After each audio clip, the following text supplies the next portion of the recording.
Je salue tout le monde au nom de notre Seigneur et Sauveur Jésus-Christ.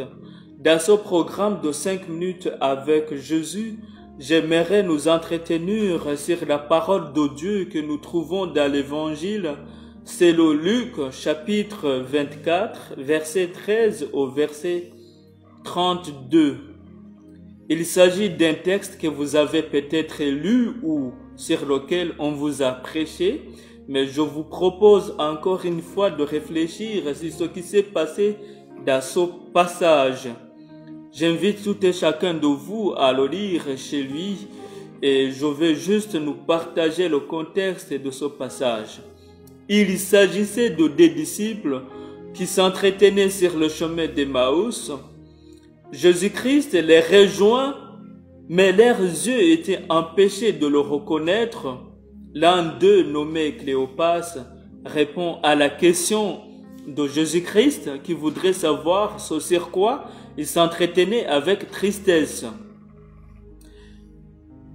Alors, il lui exprime toute sa déception concernant le Seigneur, qu'il est mort alors qu'il croyait que c'était lui qui délivrerait Israël, mais qu'il est mort, ça faisait déjà 3 jours, et que les femmes les a étonnés à leur disant qu'il est vivant.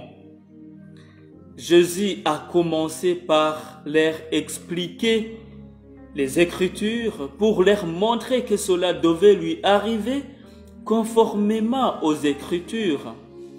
Et sur l'invitation des disciples, Jésus demeura avec eux ce soir-là et se révéla à eux en rompant et en leur distribuant le pain.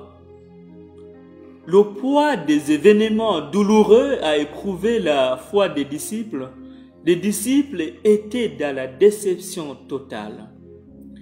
La mort de Jésus signifiait qu'il n'y a plus de sauveur pour eux. Ils ont oublié toutes les promesses du Maître qui devaient s'accomplir dans la souffrance pour leur délivrance. L'ennemi de l'homme le plus fatal que Jésus devait affronter était la mort. Nous savons que la mort marque la fin de la vie. L'homme pense que tout est fini après la mort. On ne peut plus voir la personne qui est décédée. Elle n'a plus la capacité d'agir si elle est morte, selon la compréhension humaine. Ce qui justifie d'ailleurs un peu l'attitude de nos deux disciples sur le chemin d'Emmaüs.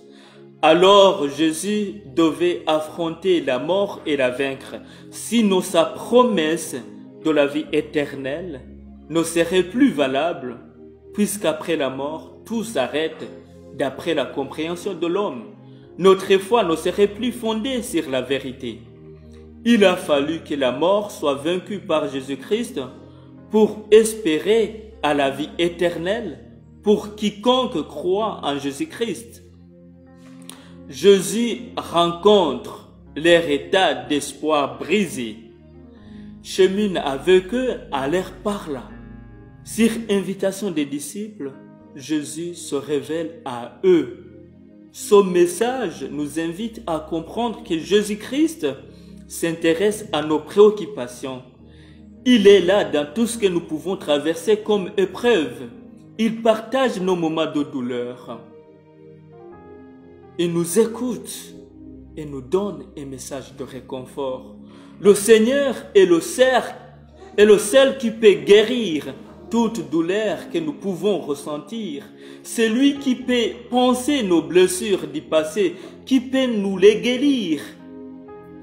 Il est le seul qui peut nous faire passer de l'état de désespoir à l'état d'espoir, de la mort à la vie.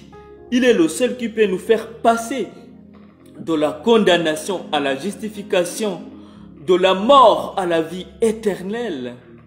Notre foi en Christ, chers bien-aimés, n'est pas vaine, même si la situation peut montrer qu'il n'est plus là. Le Seigneur, quoi qu'il arrive, il est toujours là avec nous. Il est toujours là pour nous. Ne l'oublions jamais et ne cessons pas d'aspirer à sa volonté et aux choses d'en haut. parce que le Seigneur est fidèle et il est avec nous tous les temps que nous pouvons traverser. Que le Seigneur vous bénisse, que le Seigneur fortifie votre foi au nom de Jésus-Christ. Amen.